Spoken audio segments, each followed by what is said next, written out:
Alright, it is time to do back stitches. So let's look at our pattern.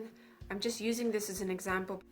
We have these ones in 307 color, we have the wings in 232, and then these black lines are in black 403.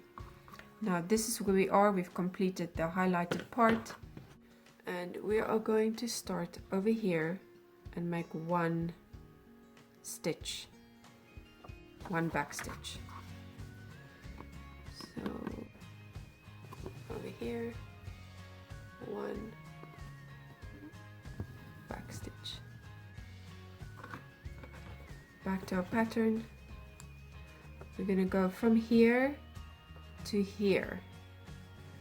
So we're going to go, I like to count it, my needle is right here. I like to count 1, 2 holes and then 1 up.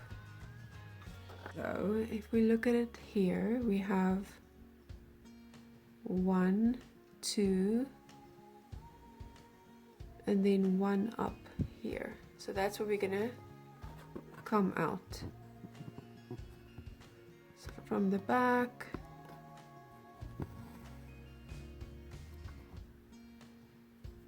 and then we're gonna go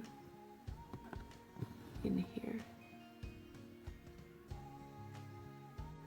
Next we have, so we're here at the moment, we have 1, 2.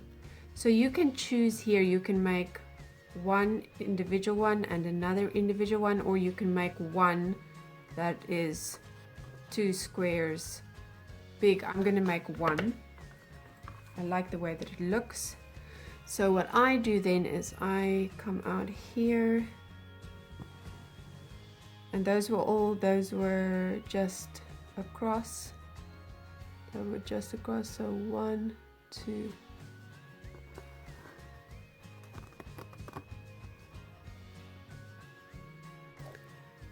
So now we're here, and then we have another one that's kind of, it's not a full square, it kind of misses. So we have 1, 2, 1 up, so I'm gonna do that. And I'm gonna count from the front. 1,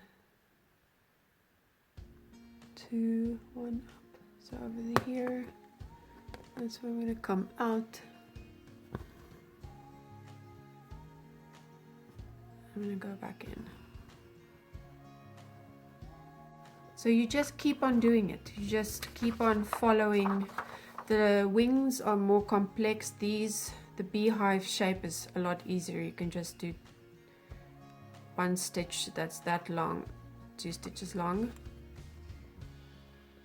and another one that's 2 stitches long, and you just go across. And that is how you do a back stitch.